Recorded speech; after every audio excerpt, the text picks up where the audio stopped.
السلام عليكم ورحمة الله وبركاته. مساكم الله بالخير جماهير الزعيم، حياكم الله معنا في قناة هلال نود في برنامج أنا وأنت والهلال.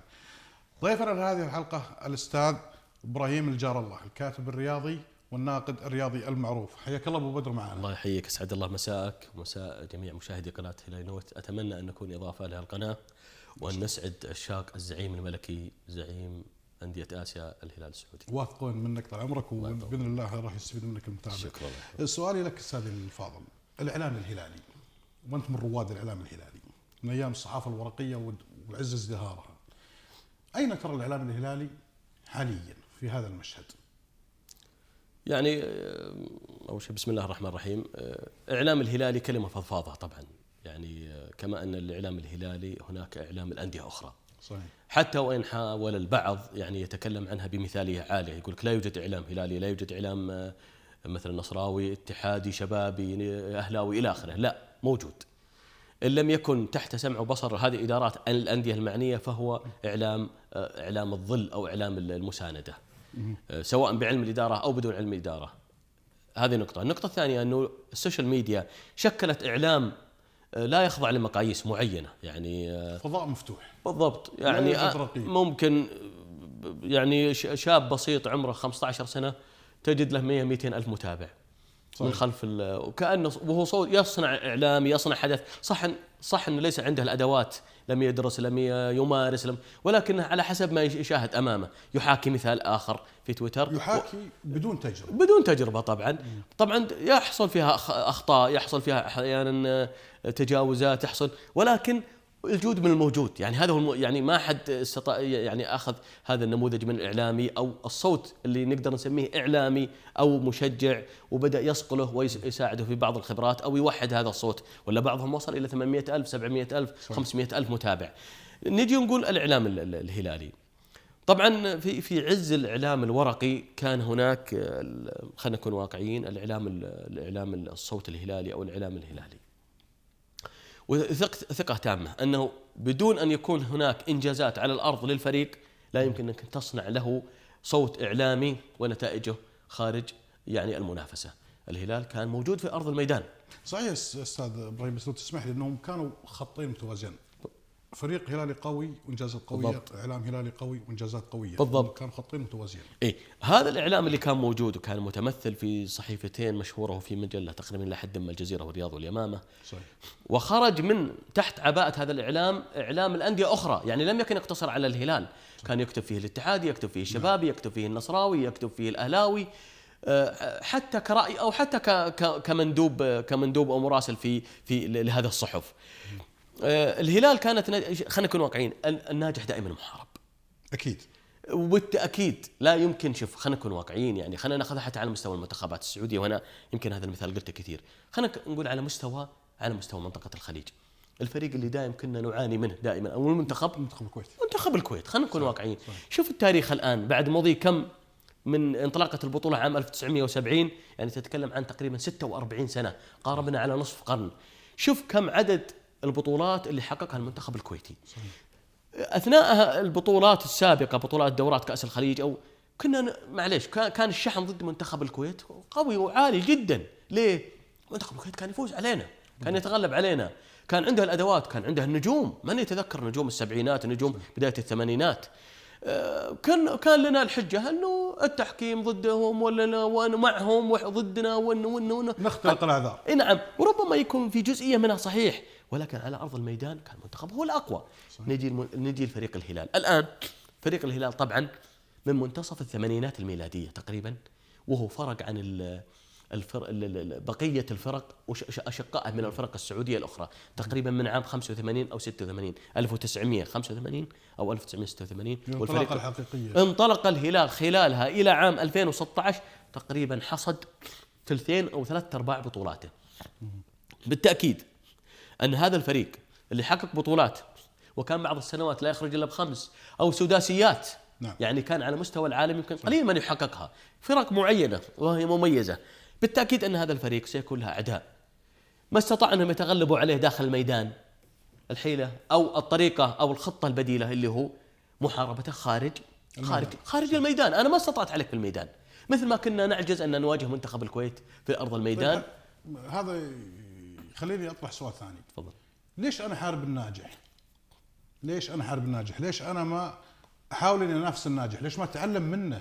ليش ما انافسه بنفس ادواته هو؟ اشوف الاشياء اللي هو قاعد يتبعها، ايش الاشياء اللي خلته يحقق البطولات، ايش الاشياء اللي خلته يصل الانجازات هذه، ليش ما اسوي مثله وانافسه؟ ليش احاربه؟ كلام جميل جدا جدا. العدوى الحسنه المفروض هي اللي تنتقل، مو هو. مشكله انه كان فيه رموز لانديه اخرى جعلت، يعني اخذت هذا المثال، هذا الراي اللي انت طرحت تفضلت فيه، وجعلته هو تماما يمكن غير موجود، وادخلت عقليه المؤامره، انه هذا الفريق مدعوم نادي الحكومه. احد الامثله اللي كانوا يقولونها، خلينا نكون واقعيين، وهم يسمعونا بالانديه الاخرى، وعفوا احنا ما نجينا عليهم، هذه من فمك ندينك. حقائق كانت موجوده، يقول لك هذا النادي نادي الحكومه، نادي الصحافه، صحيح. زين، نادي اللجان، نادي الحكام، نادي الدعم الاتحاد السعودي، نادي الى اخر. طبعا وهي احيانا تهمه خبيثه ولئيمه لتغطيه ما يتم فعله من الخلف. نعم. اي فكانوا يتهموا هذا التحريض الجمعي والتشويه للعقليه هو من قاد هذه الفرق انها بقيت على مدى 10 و15 و20 سنه تقريبا لا تحقق بطولات. لأنها آمنت بهذه المقولات. نعم، آمنت أن هذا النظريات الخاطئة. طبعا هذا الشخص كان له قبول عندهم طبعا، وله أسلوب وله كاريزما وله حضور، هو وبعض الأدوات. فبالتالي آمنت أنه عجزهم في الميدان أنه ليس لقدرة الفريق الآخر، لا، ولا لتمييزه، ولا العمل الإداري اللي فيه اللي هو الهلال، العمل المميز، اللاعبين، العقلية، التفاف أعضاء الشرف، الخلافات الداخلية التي لا تخرج على السطح. آمنوا أن هذا الفريق لا، كل شيء ميسر له، اللي يبيه ياخذ. نعم، يرفع نعم، قناعة رموزه. اي بالضبط. كأن رئيس النادي الهلال يرفع السماعة، كأنه يعني يصور لهم يرفع السماعة على الرئيس العام رعاية الشباب، على أحد رؤساء اللجان، على رئيس أحد رجال الحكام، عطنا المباراة الفلانية. للأسف صوروها إلى الدرجة ذي. لا، والمثال آخر يقول مثلا أعطوهم البطولة خلونا نتنافس على الثاني. صحيح. يا حرام، صحيح. يعني أعطوهم البطولة وخلونا نتنافس تنافس شريف على المركز الثاني. أعطوهم البطولة. شوف التشويه. طبعا اجتمع خلف هذه الراية السوداء، الراية الكسيحة، الراية العاجزة، الراية المحرضة، بعض المفلسين والذين لم يستطيعوا مجاراة الهلال في الميدان. إذا ترى أن الهلال قاعد يعني يدعم من هذا اللي تقول عليهم. طيب هل هو فقط هي دعم؟ خلينا نقول انه دعم مثلا، جاه دعم خطأ تحكيمي او غيره في بطولة بطولتين ثلاث، هل يمكن 20 30 35 بطولة 46 بطولة مثلا؟ نعم. جت كلها من دعم، او في الفترة الأخيرة قالوا الحظ بيوقف معك. طيب طبعا آمنا. طيب طيب انت في بطولات انت منظمها، فريق الهلال جاء واخذها منك. صحيح. وانت اللي منظمها وتحت اشرافك وتحت. طيب ليش اخذها الهلال؟ اللي قالوا في المباراة النهائية نتمنى الفريق الافضل هو اللي يفوز. بالضبط. طيب والفريق انت قاعد تؤمن ان هذا الفريق والفريق الافضل للاسف فعلا فاز بالبطولة. يعني هناك عقليات كانت تغيب. انا بامانه انا اقول لهم والله لو عملتوا في الميدان يمكن تتفوقون على الهلال. صحيح. والله لو عملتوا، اعمل في الميدان، الميدان بيننا وبينك، لو اشغلوا انفسهم بناديهم. نعم. شوف تطوير ناديهم، خليك شخص ايجابي، خليك شخص ايجابي. اذا انت بتسير، شوف اللي بيدور الاعذار بيلقاها. اذا جاك الطالب اخفق يقدر يجيب لك عذر، المدرس ضدي، الاسئله صعبه، الطلبة ما ساعدوني، المنهج ما ساعدني، أنا بلقى لي أي عذر. لكن النجاح له عذر واحد أو له سبب واحد وله طريق واحد. نعم، وله طريق واحد. أنا في أرض الميدان. هذه الأندية اللي أشغلت أنفسها على مدى عشرات السنين ذهبت يعني بعض الجماهير عمياء صماء بكماء خلف قيادات ورموز معينة مشت بها إلى هذا. للأسف أن هذه العقليات، وتجد أنك إذا ناقشت بعض هذه الأندية أو جماهير بعض هذه الأندية تتفاجأ بعقليات مغلقة. صحيح. كأن الشخص اللي كان يتكلم فيها حي لا زال يرزق بيننا، أو كأنه يرددها إلى متى. وكأنهم لا توجد لهم أعين يبصرون بها ولا عقول يفكرون بها. طيب أنا هذا الشخص يقول عن هذا النادي نادي الحكومة عجزنا، نادي الحكام، نادي اللجان، نادي الصحافة. صح. طيب أنا ليش ما أتوقف وارجع أخذ لي مسافة وناقش؟ معقولة هالنادي كلها؟ طيب ما هو جاب بطولات خارجية. صحيح. شوف لا بعض أنا عارف إن مثال بيجي ويقول والله أنتم من عام 2000 أنتم ما صعدتوا مثلا. أنا ما أتكلم عن هالفترة. البطولات آسيا بمختلف درجاتها تتغير وتختلف. صحيح. أنا أتكلم عن بطولات محلية. فريق الهلال تقريبا نادرا ما يظهر من أي موسم إلا أقل شيء ببطولة، بطولة واحدة. أقل شيء بطولة. طيب ليه ما يطلع إلا ببطولة؟ هل الحكام أو اللجان أو الرئاسة العامة لرعاية الشباب هي من تحضر النادي وتسلم لا البطولات؟ هو الرد السهل جدا عليهم والبسيط جدا انه الهلال مع الحكم الاجنبي حقق 25 بالضبط. بطولة. طبعا هذا ناديهم طول تاريخه ما عنده 23 بطولة. طبعا هذا من عام 2004 كانت مثال على خلينا نقول لك الى قبل 2004 التسعينات الميلاديه، الثمانينات، السبعينات الى اخره. الان لما جاء مقياس اخر وكانوا يقولون ان الحكام مع الهلال غيره، قررت الرئاسه العامه لرعايه الشباب انذاك في مسماها القديم انها تخوض تجربه استعانة بالحكم الاجنبي في المسابقات المحليه، المحلية. وسمحت موسم بثلاثه وموسم بخمسه حكام الى اخره. 5 طيب حضر الحكم الاجنبي، لماذا الهلال يفوز؟ لماذا بطولات بالعكس الهلال زادت اكثر وزادت أكثر. وتضاعفت؟ ليش طيب؟ يعني ألا يسألون أنفسهم؟ ألا يعقلون؟ طيب اسأل نفسك، ليش هذا النادي قاعد يحقق بالحكم المحلي وبالحكم الأجنبي ويجيب بطولات ويجيب أرقام ويجيب الآخر، طيب ليش هو قاعد يفوز؟ بالضبط. عموما مجتمعنا السعودي جماهيريا رياضيا هو على قسمين، الهلاليون واللا هلاليون. نعم هذا هو صحيح. هذا واقع. النت خير مثال، حساب النادي الهلال يعادل حساب 4 الأندية الكبار تقريبا. أي تصويت يدخل فيه طبعا بيأتيني سقيم عقل ويقول لك والله ما هو مقياس، أنا يمكن أدخل ب20 حساب. طيب النادي الثاني ورا ما يدخل ب20 حساب، جماهير أندية أخرى لو يبي يسويها بس ما يقدر، لأنه مو حقيقي الكلام ما هذا. يقدر صحيح. هو ما شوف السوشيال ميديا التقنية ما تسمح لك، الاي بي ادرس هذا كله ما يقدر. نعم السوشيال ميديا كشفت وعرت الكذب. طبعا نتكلم عن زغبي وقالوا لا، جاء عضو شرف نصراوي وجاء تحت اشراف اعضاء شرف نصراويين ورئيس النادي بالضبط. الحالي هم اللي كانوا ورفضوها واستنكروها، بينما هي تمت تحت سمعهم وبصرهم. انت في الاخير بالضبط انت في الاخير امام حاسد مريض. ابو بدر، الصوت الهلالي ليش ضعيف في البرامج الرياضيه، خصوصا البرامج المتابعه في السعوديه هنا؟ ليش الصوت الهلالي ضعيف؟ ليش الصوت الهلالي ما هو قوي مثل الاول؟ ايش السبب؟ طيب خلينا بس نرجع لمراحل تاريخية قديمة. للأسف أنه الإقصاء بدأ ضد الإعلان الإقصاء بدأ من خلال الميول من خلال القناة الرسمية السعودية. للأسف وسندت إدارة البرامج الرياضية قبل 30 سنة أو أكثر، لما كان عندنا قناة الأولى وقناة الثانية، وكان لم يكن عندنا تقريبا إلا برنامج واحد يأتي في الأسبوع مرة واحدة تقريبا. لم يكن هناك برامج تحليل رياضي اللي نشاهدها اليوم طبعا قبل وبعد، وبرنامج يومي وبرامج أخرى. احنا نتكلم للأسف أنها أسندت إلى إعلام أو أشخاص من ميول واحد معروف، ميول إقصائي إلى أقصى درجة. من هذيك الأيام من أكثر، نتكلم عن 35 سنة تقريبا، نتكلم عن يمكن من بداية الثمانينات الميلادية، أنت تتكلم عن أكثر من 35 سنة 36 سنة. بدأ من ذاك الوقت تكريس وتجذير نعم إعلام ميول واحد من خلال معدين مخرجين مسؤولين عن حتى هذا البرنامج اليتيم الوحيد. وامتد هذا الشيء إلى أن بدأ الإعلام المباشر تقريبا من عام نتكلم 1991 مع القنوات الفضائية، مع الام بي سي، وبعدها وصعود والأوربت عام 1993 وهلم جرة. كان هناك تكريس وسياسة معينة لتجذير إعلام الميول لنادي واحد وإقصاء كل الأندية الأخرى. وللأسف أنها بدأت من التلفزيون الرسمي للأسف، وأنا أقولها من مراد الأدلة والشواهد أنا عندي. حلو. من هذا المنطلق بدأ إقصاء الأندية الأخرى ومنها إعلام نادي الهلال. يعني لم يكن إلى حد ما يستضاف إلا إعلام نادي واحد. ولا أنت تعرف أنه الصوت والصورة التلفزيونية لها قوة صحيح. أقوى من الورق. نعم. خلينا نكون واقعيين صحيح. لما أظهر أنا وياك صوت وصورة يمكن أحد بيشوف بالضبط وبيشوفنا بجواله نتكلم عن الوقت الحالي. ذاك الوقت التلفزيون هو المتنفس الوحيد، ما عندك مجال هو بالضبط. تخيل هم اللي يبدأوا يتجذروا، بدأوا يصنعون من ذاك الوقت معدين مقدمين يجيبون الضيوف حتى لو كانوا مفلسين وفقيرين، لكن لأنهم لم يميلون لنادي واحد، نادي أصفر يأسسون لهم فقط النادي الأصفر. للإشكالية بدأت من هذا، امتدت إلى أن وصلنا إلى هذا اليوم. تعال استعرض كل القنوات، المعدين المقدمين الضيوف اللي استضافون إلا من رحم ربك هم من نادي النصر. صحيح. ليه؟ نسأل أنفسنا ليه؟ طبعا لها عدة أسباب.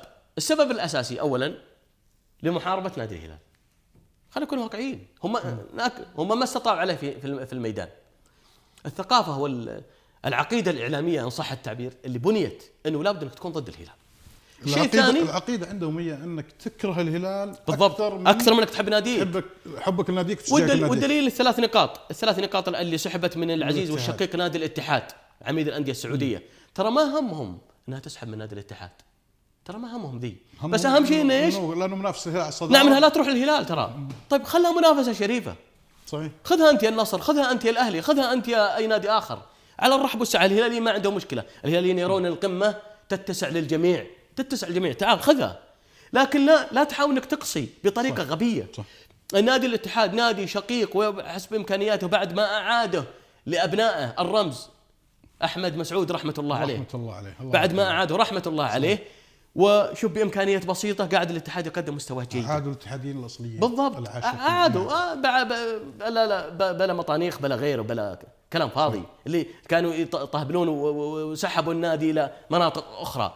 الان الاتحاد نادي يقدم يمكن يجد تعاطف من جميع الانديه، صح ولا لا؟ او من جماهير جميع الانديه بالاصح، ونادي له تميزه. طيب شوف الان وش اللي قاعد يحصل.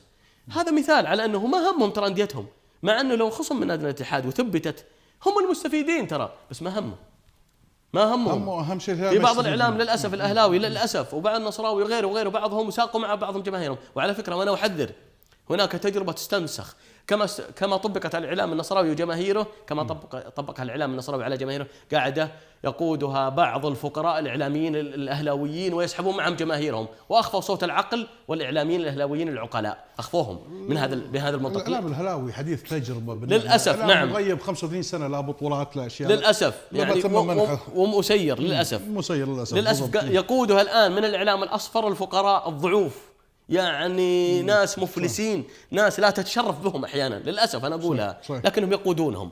فالان نرجع ونقول هذه بدات وصلنا من مرحله بدايه الثمانينات الى 2016 تجد البرامج المسيطر عليها نصراويين، المقدمين الضيوف استبعاد كل من هو موجود. انا واحد من اللي مستبعدت على فكره، من اذاعه ومن تلفزيون ولا لا. واذا جابوا الهلالي وين يحطونه يبون يحطونه في الاعلام الغير مشاهد، البرامج غير مشاهده، برامج تجي في الظهر، برامج تجي محن اخر الليل، واحد بيصوم بيتسحر، يحطونه في برامج ما هي ثقيله ما هي مشاهده، ويجيبون للاسف احيانا والله يعني بعض الاعلاميين يعني انت تقول شلون ظلم يسمى اعلامي. طيب ثم يوضع في هالقنوات ويدافع وينافح عن ناديه من والى، واذا جيت في الاخير يعني تقلبه يمين يسار تلقى عنده 23 بطوله. يعني لو اجي انا مثلا اتكلم عن نادي الهلال على الاقل عندي 54 او 57 بطوله او 90 بطوله، لكن انت اللي ما عندك 23 بطوله. شوف دائما متسيد المشهد بالضبط. العرب الفارغه هي من تحدث ضجيج. صحيح. طيب احنا نجي الان نسال عن اسماء هلاليه، اعلام هلالي. عندنا الاستاذ عادل التويجري، صوت هلالي قوي. عندنا الاستاذ فهد الروقي. ليش ما عندنا اكثر من عادل التويجري؟ ليش ما عندنا اكثر من فهد الروقي؟ ليش ما عندنا اكثر من عادل التويجري؟ ليش ما عندنا اكثر من فهد الروقي؟ ليش؟ احنا نقول ونأكد ليش ما عندنا، او استمرار لحديثنا السابق، ليش ما عندنا اكثر من عادل التويجري واكثر من فهد الروقي؟ يعني لو يتاح الفرصه منذ سنوات العادل التويجري في اكشن يا دوري، انا اتوقع انه لا يفتح له المجال في قنوات اخرى، بالذات انه صوت قوي. صحيح. والاعلام المضاد لا يريد ان يقرب مثل هذه الاصوات، ولا ان يجعل القوي الصوت اللي معاه الحجه ولا يريد ان يكون له منبر من خلاله، لانه هو يحتاج يختار ما يريد من الاعلام الهلالي، اعلام مسالم، اعلام مثالي الى حد كبير. فهد الروقي وين الفرصه متاحه له؟ وين؟ خارج الحدود، خارج الديار، قطر اهلنا ومنا وفينا ما قلنا شيء، ولكن وين البرامج اللي تتيح له المجال فيها؟ صحيح. لكن شوف البقيه اللي ما يجون في نصف مستوى فهد او عادل، وين؟ موجودين في اكثر من برنامج، في اكثر من قناه، يستضافون صباح مساء، حتى انك تشك بعضهم منه نايم في نفس الاستديو او في نفس القناه، بالقناه عنده. اي والله من كثر ما يطلع في اذاعه، يطلع هنا وتلقاه في الظهر هنا والليل هنا يعني كانه شغل مرتب له. هذولا هل تتوقع هذه اجنده اكيد؟ بالضبط. هل تتوقع وهم اعترفوا فيها وبعض النصراويين اعترفوا فيها انه رئيس النصر الحالي فيصل بن تركي هو اللي يتواصل مع القنوات ويثبتهم، حطوا هذا حطوا هذا حطوا هذا، استبعدوا هذا حطوا ذا، يعني الى الدرجه هذه، يعني اصبح التنسيق من قبل اداره النصر مع اداره هذه القنوات. طيب لا ويجيني واحد مسؤول عن واحده من هذه البرامج يقول والله انا اعلامي مستقل، برنامج مشهور، الا انت مخترق ليه صباح مساء يتصل عليك دخل حط هذا وحط هذا، ونعرف انها اجبن من انه يكون مستقل. طيب واكبر دليل على كلامك بمحاربتهم الدايدي، محمد الدايدي. نعم بالضبط، احسنت. حجته قويه ومتحدث متمكن، ومع ذلك لما يتكلم احيانا لما ما عندهم شيء يقطعون يقومون ينكتون، يجيب نكته. شوف وكلهم الثلاثه الموجودين كلهم يتكلمون، يعني ما يعطون فرصه يتكلم لن يتاح المجال لاي اعلامي او صوت هلالي قوي في القنوات الفضائيه لانها قنوات صفراء. طيب لن يتاح المجال، ثقه تامه مني. ليش احنا كهلاليين الهلاليين لهم دور في الكلام ذا؟ ايوه انا اتكلم الان، ليش ادارات النادي المتعاقبه، ليش اعضاء الشرف ما فرضوا وجود الهلاليين على القنوات الرياضيه؟ انا بقول شيء يمكن يحزن، انه للاسف بعض الادارات الهلاليه واعضاء الشرف الهلاليين اول من يحارب الاعلامي الهلالي. والسبب؟ ليش اذا المشكله منه؟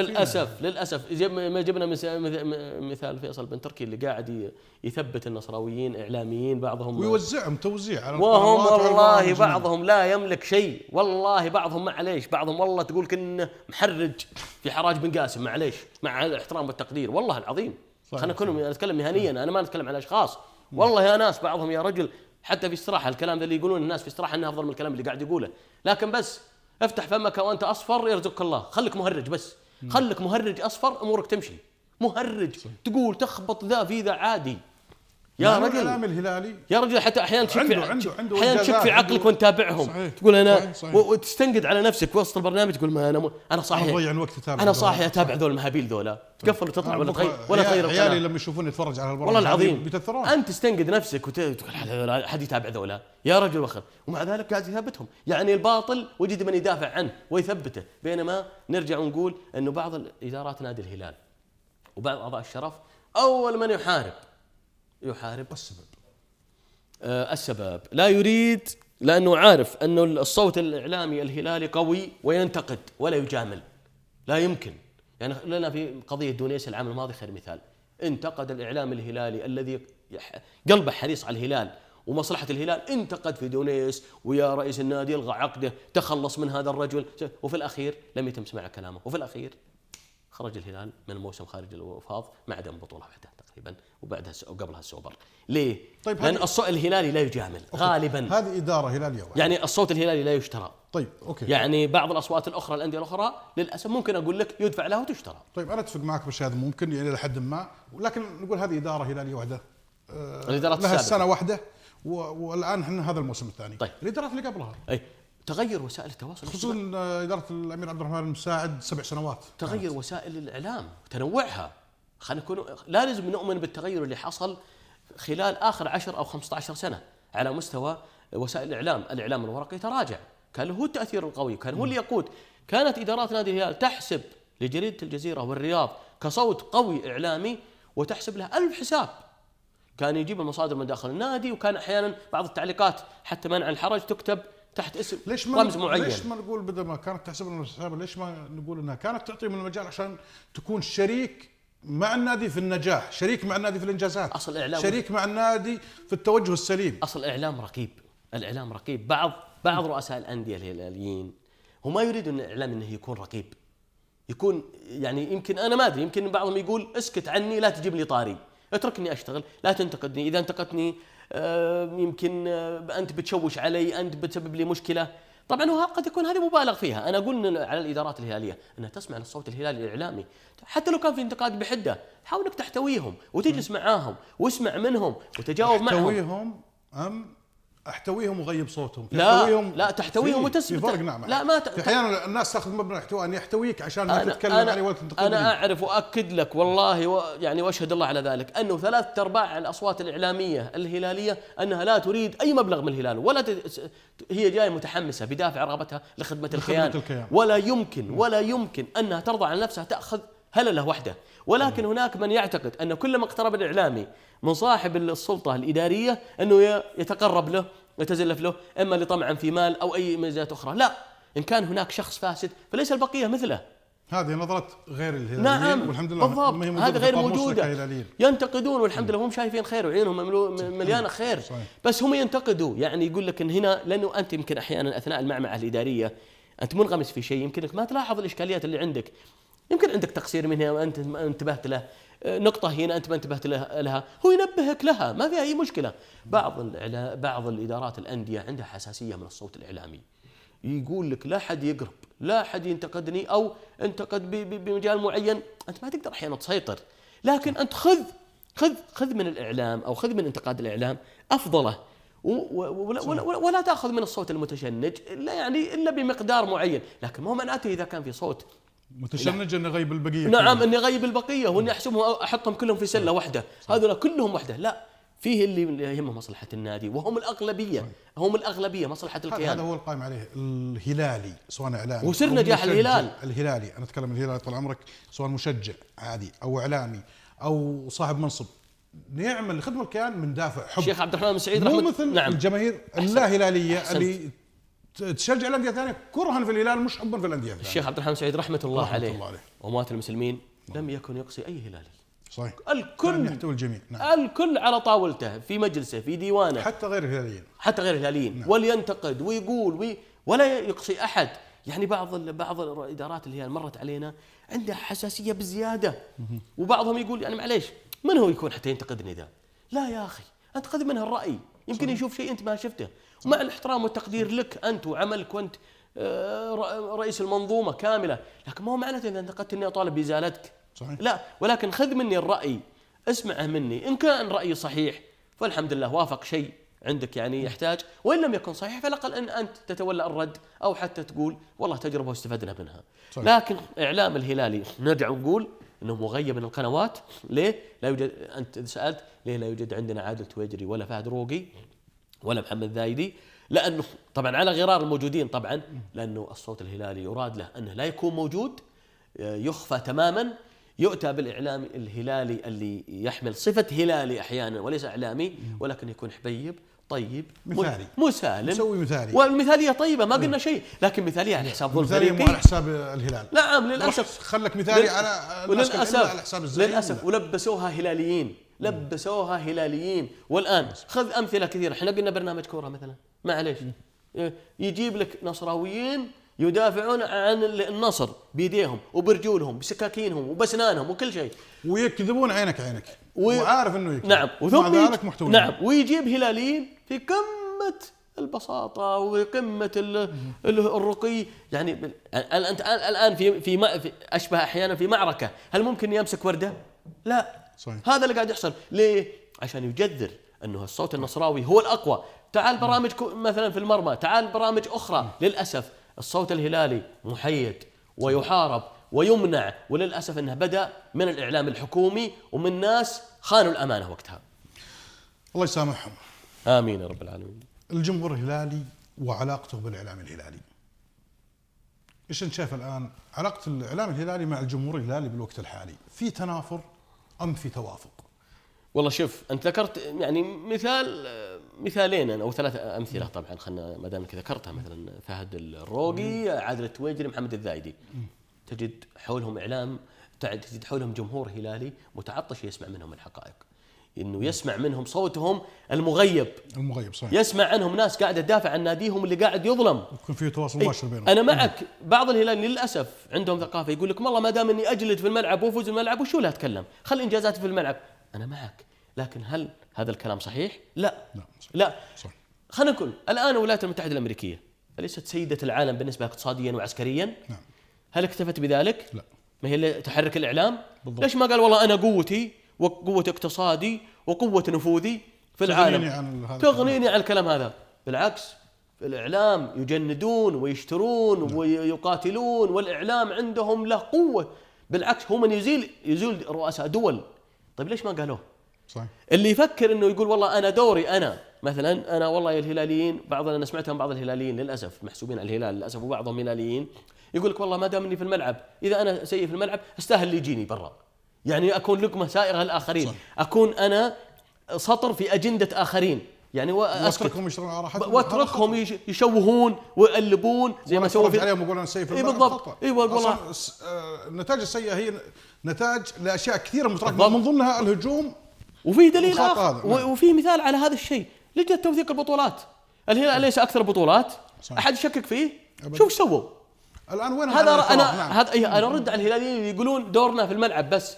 بعض الاعلاميين الهلاليين او بعض حتى الجماهير اللي مشيت وراهم يقول والله انا دوري في الملعب، انا ما دوري برا، ما دام اني ما قدرت اجيبها من الملعب على ما قالوا بدق خشوم انا استاهل يجيني برا. ورا الناس ورا المفلسين الاخرين ما قالوه، اللي غايبين عن البطولات عشرات السنين ليش ما قالوه وقاعدين يشتغلون باجندات وهم عارفين انهم على خطا. نعم. ويعرفون انهم يكذبون وحاربوا لكن في النهايه ما صح. يعرفون انتهت المهله ما في احد منهم قدم. عفوا يعرفون انهم يكذبون، وهم يعرفون اننا نعرف انهم يكذبون. نعم. وانهم يكذبون على العالم ويدجلون. ولجنه توثيق البطولات كانت خير شاهد، البطولات كان متسيدها الهلال ب 57 اذا ما قلنا 94 او 100 بعد. صحيح. ومع ذلك على حسبتهم هم تركوا الهلال.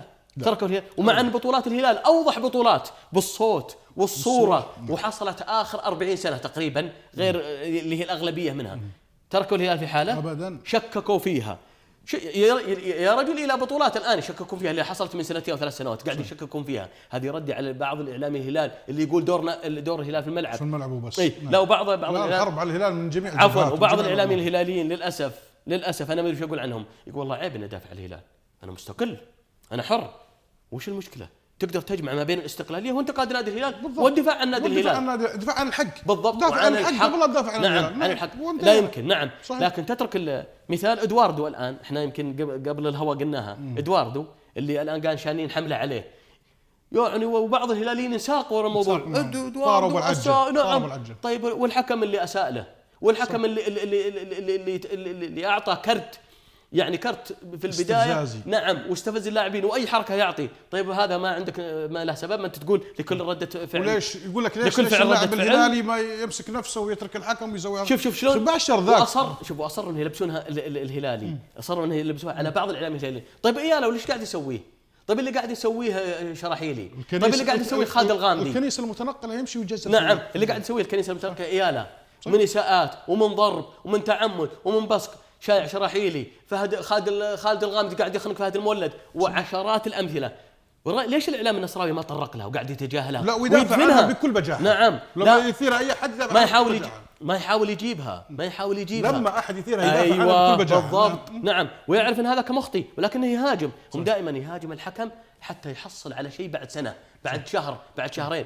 وللاسف انا ما ادري احيانا بعض الاعلام الهلالي هل تصف احيانا انه ما هو مستوعب المشهد.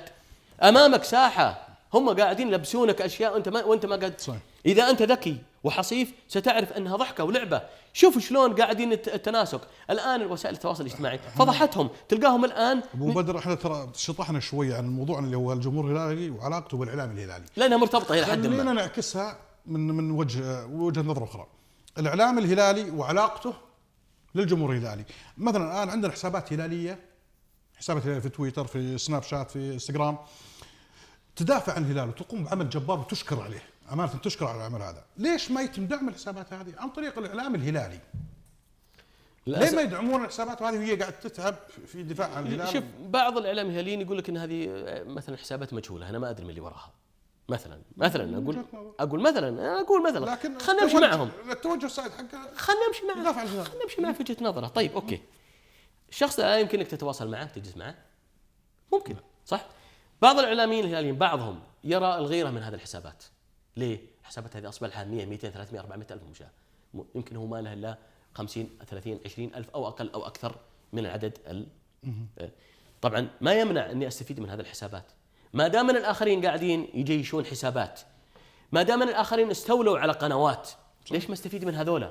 طالما الهدف بالنهايه هي خدمه المصلحه الهلاليه وخدمه العدل خدمه الحق. يعني الان ما شاء الله هذه الحسابات بعضها ما شاء الله تبارك الله، يعني ما شاء الله يعني شيء خيالي. يجيبوا لك مقاطع يحطون عليها تعليقات كانهم اعلاميين، يجيب لك تناقضات الاعلام الاخر، الاعلام الكذاب الكذوب، يفضح لك تناقضه وكذبه وتآمره، يجيب لك حالات تحكيميه احنا كاعلاميين ما نجيبها. يا اخي يركبها لك ثم يحطها لك في قارن لك بين حالات للهلال وحالات الانديه الثانيه، كيف الهلال ما شاء الله تتعامل معاه. هذا ليش ما يدعم؟ ليش ما يدعم؟ هذا السؤال ليش؟ هم يقولون انه هذه مثلا هذه حسابات جماهير واحنا اعلاميين. طيب انت كاعلامي وككيان، انت اساس ما يدعمك ولا يظهر كل الجمهور. انت ما قمت طبيعي بنفس الدور، يقول لك هذا مشجع. طيب انت وش قاعد تسوي؟ يعني انت الان تظهر في قنوات وتشهد ترى ان فريق الهلال يظلم وانت قاعد ساكت ولا حركت ساكن، وفي حسابك تحاول تظهر انك مثالي. طيب واذا جاء احد يدافع عن الهلال انت ما تدعمه، على الاقل ادعمه يا رجل. صحيح. هذول ليش ما يتم؟ انا رايي لو اداره الهلال تحتضن ترى وهي مثل هؤلاء وتجلس معهم جلسه وتاخذ وش الافكار اللي عندهم، صدقني سنستغني عن القنوات الفضائيه. خلهم في القنوات الفضائيه يفحطون بيديهم برجولهم، يتكلمون زي ما يبون، يشوهون، يقلبون، يكذبون. لو اخذت لك هذه الحسابات وفتحت لهم قنوات يوتيوب يا نادي الهلال او احد اعضاء شرف نادي الهلال، صح ولا لا؟ صحيح. وضميت من تحتها 5 6 10 20 من الفاعلين ما شاء الله، اللي بعض حساباتهم مئات الالوف وصلت الان. يا رجل بعدين ما شاء الله نشيطين وعندهم دافع اقوى. مثل اللي يحب الكمبيوتر وهو هاوي له، وصل الى هاكر، والاخر اللي دارسه ما وصل بالضبط. انا استفيد من هذا لانه جاي بدافع الحب. طيب. جاي بدافع العشق. طيب طالما هو هذا وجهه نظرنا، لان كلنا نهدف الى دعم الكيان مقابل الظلم اللي يتعرض له نادي الهلال. صحيح. وسنويا الهلال يتم ظلمه من الاتحاد السعودي لكرة القدم للأسف عن طريق مساندة الأندية المنافسة له تحكيميا عشان يسألون الحصول على البطولات مقابل أن الهلال ما يحصل عليها. مثل الفتح، بداية من الفتح تم دعم الفتح 2011، النصر موسمين متتاليات، الأهلي زي كله، لأنهم كانوا الهلال هم كانوا منافسين الهلال، تم مساندتهم ودعمهم مقابل أنه الهلال ما يحصل على البطولة. السنة هذه إيش اللي صار؟ السنة هذه الهلال أقوى من كل المواسم السابقة، مدرب متمكن، مدرب رائع جدا ويقرأ المباريات وتغييراته جدا ممتازة، غير التشكيلة اللي يبدأ فيها. والحاجة الممتازة فيها أيضا ثبات على التشكيلة، لعيبة لهم تأثير قوي جدا في المنتخب قبل لا يكون في النادي، مثل عندك العابد، سلمان الفرج، أسامة هوساوي، عبد الملك الخيبري وهلم جرة. ومن مشكلة الاتحاد السعودي السنة هذه أنه المنافسين الهلال المرة هذه مو منافس واحد زي كل سنة، الآن لا، في الاتحاد، في الأهلي، في النصر، فصار الدعم فاضح وواضح قدام الكل. شفنا النصر قدام الفتح، شفنا الاتحاد قدام الفتح، شفنا الاتحاد قدام الرائد، شفنا الأهلي قدام الرائد كمان. كل الأندية هذه انظلمت علشان الأندية الثانية هذه ما تفوز. انظلم الفتح والرائد أكثر من مرة، والتعاون انظلموا في أكثر من مباراة عشان يفوزوا، ما قدروا يعطوا الهلال. صار الآن الوضع أكبر ويعني أشد لؤما اللي صار مع الهلال في مباراة الباطن، استفزاز الحكم محمد القرني لعيبة الهلال، الطرد، الحكم الأهلاوي المتعصب، والأشياء هذه اللي سواها كلها. إلى متى اتحاد أحمد عيد؟ إلى متى اللي تعمر مهنا تستمرون بالشيء هذا؟ أنا أقول إنه اللي يطلب من أحمد عيد واتحاده إنصاف كمن يطلب كمن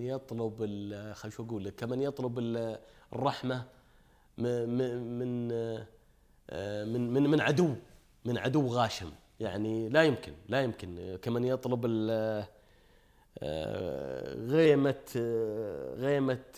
غيمة باردة في صيف قائض، لا يمكن. طيب أحمد عيد إلى متى رجال الهلال يسكتون على الوضع هذا؟ للأسف. معليش أنا بقاطعك، حتى لو كنت أنا المقدم بتكلم أكثر منك بالنقطة هذه.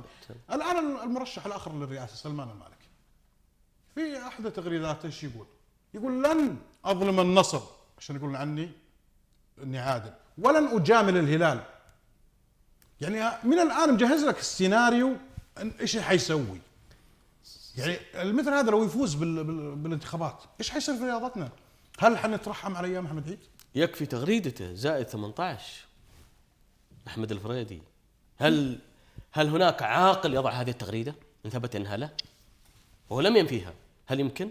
سلمان المالك أدبا أنت ترشحت وقاعد الآن تلمع وتصور وتدفع وتشتري وتقدم، وأنت بعت الدوري الدرجة الأولى بيع صحيح، بخس، بعته بدون مقابل، والآن تمثل لنا تصور لنا الجانب الآخر، وأنت مشجع متعصب جدا، لا طلعت ولا نزلت. يا سلمان المالك، أين هم رجال الهلال؟ إذا كان لك من الاحترام والتقدير فعلى الأقل اعتذر عن اللي أسأت لنادي الهلال بتغريداتك. صحيح. أنت يا سلمان المالك، أنا وجه الكلام لك، أنت يا سلمان فهد المالك، أقلها كن رجلا واعتذر اعتذر عن التغريدات المسيئة، قل أنا أعتذر، نعم أخطأت وما ما فيها عيب، لكن شوف المكابرة، شوف من في قلبه، شوف الصفار اللي في قلبه منعه.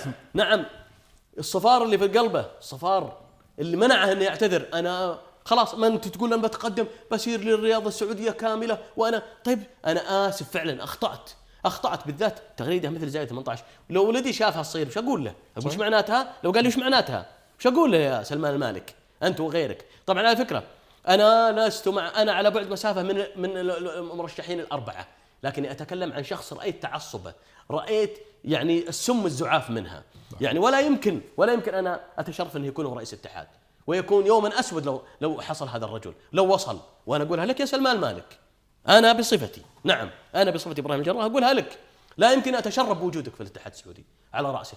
أمثالك مكانهم خارج هذه المنظومة، إحنا نحتاج ناس عقلاء، طيب، ولا هم متعصبين ولا يقولون عبارات خادشة مثل هذه. طيب وين دور رجالات الهلال المتمكنين؟ ما هي مصيبة الهلال هنا انه مثل احمد عيد وسلمان المالك وش اللي خلاه يتجرأ؟ وينهم عن هذولا؟ عفوا، وش اللي خلى احمد عيد يتجرأ واتحاده التعيس؟ سكوت رجالات الهلال. السكوت. شوف انت في عالم لابد انك ترفع صوتك، صح. اذا لم ترفع صوتك سيؤخذ حقك. ترفع صوتك بالحق، انت الحق معاك، انت ما انت مثل ثانيين. اذا اهل الباطل صوتهم عالي. هذه مصيبه، ان الحق مع الهلال وصوته هو الاضعف. هذه هي. يقول ولست ارى ذا كنقص القادرين على الكمال، ولست ارى في ذا كنقص الكامل على ايه؟ القادرين على الكمال. نعم. الى متى طيب؟ انت معك الحق صحيح، ومع ذلك صوتك تركت المجال، صوتك غير مسموع. ليش؟ تركت الساحة فارغة لمن؟ للكذابين الغوغائيين اللي ما عندهم الحق ولكنهم دلسوا على الناس حتى صار حق، هذا هو الحق بالنسبة لهم. طيب ليه؟ هنا العيب وين؟ العيب في إدارة نادي الهلال، أعضاء شرف نادي الهلال. بندر محمد على قلة وجوده كان صوت قوي، لكن بعد بندر محمد هل يوجد أحد؟ لا للأسف. كلهم يقولون خلينا والله هلاليين احنا مثاليين. طيب مثاليين لمتى؟ في النهاية جماهير الزعيم لا يسعني إلا أن أشكر الأستاذ إبراهيم الجار الله أبو بدر، شرفتنا ونورتنا وكنت إضافة كبيرة جدا لنا في قناة هلال نوت. ألف شكر وإحنا تحت أمركم، وأنا أقول إن شاء الله فال الزعيم الملكي الهلال التوفيق إن شاء الله، وإذا كنت على الحق بإذن الله ستصل، ولكن بشرط أن تدافع عن هذا الحق. صحيح. شكرا لكم، وموعدنا معكم في حلقة قادمة من برنامج أنا وأنت والهلال. في أمان الله.